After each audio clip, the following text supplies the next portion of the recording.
کہ آدھا گلاس پانی بھر کر اپنے گھر کی ڈرائنگ روم کی میز میں رکھ دیجئے. اب آنے والے آنا شروع ہوں گے، وہ گلاس رکھا رہنے دیجئے. ایک آئے گا، اس کی نظر اس پہ پڑے گی، وہ کہے گا آدھا گلاس پانی بھرا ہوا ہے، آدھا گلاس پانی بھرا ہوا ہے. ایک اور آیا، اس نے کہا آدھا گلاس خالی ہے. باتیں دونوں کی صحیح ہیں. ایک نے گلاس اور پانی کی خوبی دیکھی، دوسرے ذہن نے گلاس اور پانی کا عیب دیکھا. ایک کی نظر خوشنمائی پہ گئی، ایک کی نظر عیب پہ گئی. ذہن دو طرح کے ہوتے ہیں، تو وہ ان مجالس میں بھی یہ تلاش کرتے ہیں کہ کہاں حسن ہے. جب آپ کو حسن نظر آتا ہے آپ نعرے لگاتے ہیں، لیکن کوئی کونے میں بیٹھا یہ تلاش کر رہا ہوتا ہے عیب کیا نکالے. یعنی ایک بار میں نے سید ہاشم رضا صاحب جو کہ ایڈمنسٹریٹر آف کراچی رہ چکے تھے، پورا خاندان صاحبان علم کا اور بانیان پاکستان میں شامل رضا فیملی کہلاتی تھی. جسٹس صاحب کے یہ لوگ بیٹے تھے. اسی میں ایک بھائی سید آل رضا تھے جن کا سلام آخر آپ شام غریبہ میں سنتے ہیں. تو ان سے میں نے کہا کہ خط لکھا میں نے ان کو کہ حریت اخبار میں میر انیس کے ایک شعر پر بحث چل رہی ہے، اور میں نے کٹنگ کر کے انہیں لفافے میں رکھ کے بھیج دیا. شعر یہ تھا، انیس دم کا بھروسہ نہیں، ٹھہر جاؤ، چراغ لے کے کہاں سامنے ہوا کے چلے.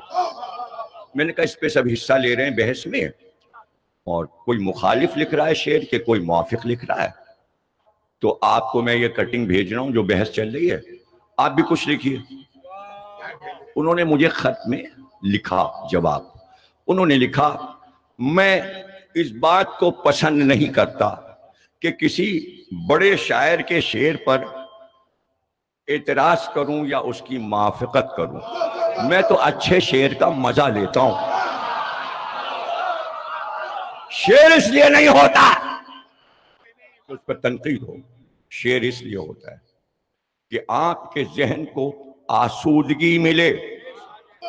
اور اسی لیے اللہ نے چاہا کہ اگر بادشاہوں کی تعریف ہوگی تو عام انسان میں عیب نکل آتا ہے. نہیں سمجھے؟ شاعر بادشاہوں کے اتنے اوصاف لکھتا تھا جو ان میں نہیں ہوتے. ان کے مرنے کے بعد قصیدے کیا مذاق اڑتا تھا، دیکھیے یہ ہوا، دیکھیے یہ ہوا، ارے یہ خوبی تھی بھی نہیں مرحوم میں، اور شاعر کہہ گیا.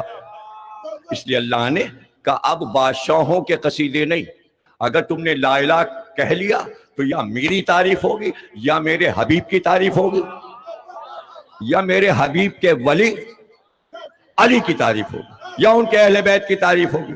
اب یہاں اللہ سے لے کر 12 امام تک ہے کسی کی مجال کہ جو عیب نکالے ان کی مدح میں. کچھ باتیں ہم آپ سے سمجھیں، کچھ آپ ہم سے سمجھیے، تاکہ آپ اپنے بچوں کو سمجھا سکیں. سمجھ گئے؟ یہ قرآن کی تعلیم ہے. تعقلون، عقل سے کام لو. جب عقل ہے تو ان آیات کو سمجھو اور دوسروں کو سمجھاؤ. خواب دکھایا اللہ نے یوسف کو، سارے زمانے کی بلندیاں عطا ہو گئیں، شاہی لباس پہنایا گیا، سر پہ تاج. خواب دیکھ رہے ہیں 7 برس کی عمر میں یوسف، باپ کو خواب سنا رہے. پھر کیا ہوا بیٹا؟ کہ جب بلندی پہ مجھے لایا گیا تاج پہنا کر تو 11 ستارے آسمان سے اترے اور انہوں نے اتر کر مجھے سجدہ کیا. 11 ستاروں نے مجھے سجدہ کیا. پھر چاند اترا، اس نے مجھے سجدہ کیا. پھر سورج اترا، اس نے مجھے سجدہ کیا. خواب ہے، سورہ یوسف اور قرآن ہے. اب جو خواب ہے اس کی تعبیر پہ سورہ ختم ہوا. 111 آیات پہ سورہ ختم ہوا اور تعبیر پہ ختم ہوا. بادشاہ بن کر بیٹھے تھے کہ ایسے میں اطلاع ہوئی کہ بھائی مصر کے قافلے والے آئے ہیں. تو اس زمانے میں یہ ہوتا تھا کہ جب قحط پڑا ہوا تھا مصر میں، اور اسی لیے یوسف کو بادشاہ بنایا تھا بادشاہ نے کہ قحط ہے، یوسف اپنے ہاتھ سے گیہوں تقسیم کرتے تھے، لیکن اس دن وہ بیٹھے ہوئے تھے دربار میں، جیسے ہی سنا مصر کا قافلہ آیا ہے تو کہنے لگے میں خود اس قافلے کو اپنے ہاتھ سے گیہوں تقسیم کروں گا۔ چہرے پہ نقاب ڈالی اور ڈال کر گیہوں تقسیم کرنے لگے۔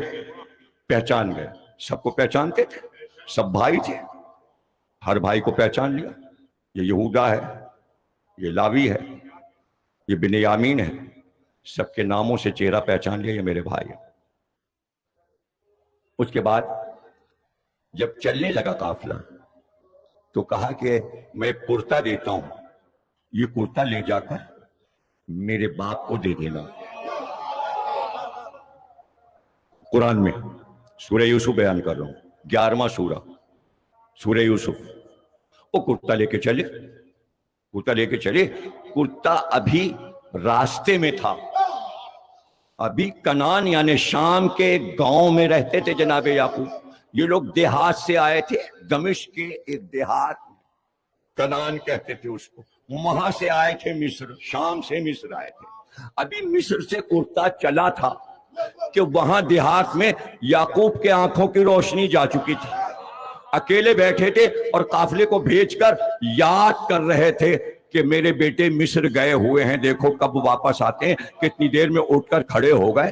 قرآن کہتا ہے کہ ایک بار یعقوب نے پاس بیٹھے والوں سے کہا اگر تم مجھے جھوٹ نہ سمجھو تو میں تم کو بتاؤں کہ مجھے اپنے یوسف کی خوشبو آ رہی۔ کرتا چلا، باپ نے خوشبو محسوس کی۔ اسے کہتے ہیں معجزہ۔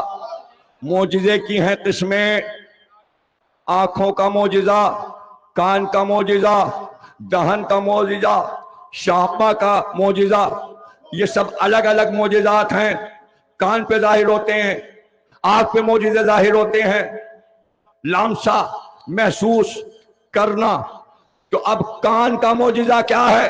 سلیمان تخت پہ اڑ رہے تھے، چیونٹی بولی، سلیمان نے وہاں سنا، سب نہیں سن سکے۔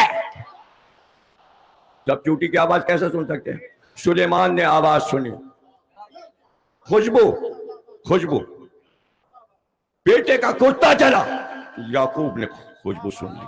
اب آواز کا معجزہ، کعبہ بن کے تیار ہوا، باپ اور بیٹے نے مل کر بنایا تھا، ابراہیم اور اسماعیل نے۔ جب بن چکا، اللہ نے کہا اب کعبے کی چھت پہ چڑھو ابراہیم اور پکارو، آؤ ہنس کے لیا۔ ابراہیم نے کہا یہاں تو کوئی ہے ہی نہیں، ابھی تو آبادی نہیں، ابھی تو گھر بنا ہے، یہاں تو کوئی رہتا ہی نہیں۔ کہا جاؤ تو پکارو تو۔ اب جو چڑھے تو کہا آئے اللہ کی مخلوق، مسلمانوں نہیں، اے اللہ کی مخلوق آؤ حج کے لیے اللہ کے گھر کی طرف۔ چاروں طرف سے کروڑوں آوازیں آئیں، اللہم لبیک اللہم لبیک۔ ابراہیم گھبرا گئے، کہا یہ آوازیں کہاں سے آ رہی؟ اللہ نے کہا صلبوں میں، رحموں میں، جو قیامت تک آج کہہ چکے وہی حاجی بنیں گے۔ سب نے سن لیا۔ یہ آواز کا معجزہ ہے، یعنی آواز دے اور ہر مخلوق سن لے، ذرے ذرے سے جواب آئے۔ نہیں سمجھے؟ ابراہیم نے پکارا، ذرہ ذرہ بولا اللہم لبیک۔ حسین نے کہا حل من ناصر۔ اب جس نے سنا ہے صلبوں میں وہی تو بیٹھے گا۔ دیکھیے جتنی آوازیں آئیں مجلس کی خوش ہوئیے گا، اس لیے کہ ہمارا مقصد یہ گلی گلی سے حسین حسین کی صدا ہے، ہر گلی میں مجلس ہو، ہر محلے میں مجلس ہو، جدھر سے نکلے کانوں میں یا حسین کی آواز آئے۔ میرا انیس نے کہا تھا، اس لیے کہ جب وہ مجلس پڑھ رہے ہوتے تھے تو لکھنؤ کی گلیوں میں مجلس ہو رہی ہوتی تھی، یہی ان کا مقصد تھا۔ تو ربائی کہی گھر گھر مجلس ہے، قریے قریے مجلس ہے، گلی گلی مجلس ہے، جدا جدا مجلس۔ مجلس چاہیے ہمیں، زیادہ سے زیادہ مجلسیں چاہیے، اور ذکر حسین چاہیے، مزید اشرے چاہیے، مزید خمسے چاہیے، ہمیں مزید ذاکر چاہیے ہیں۔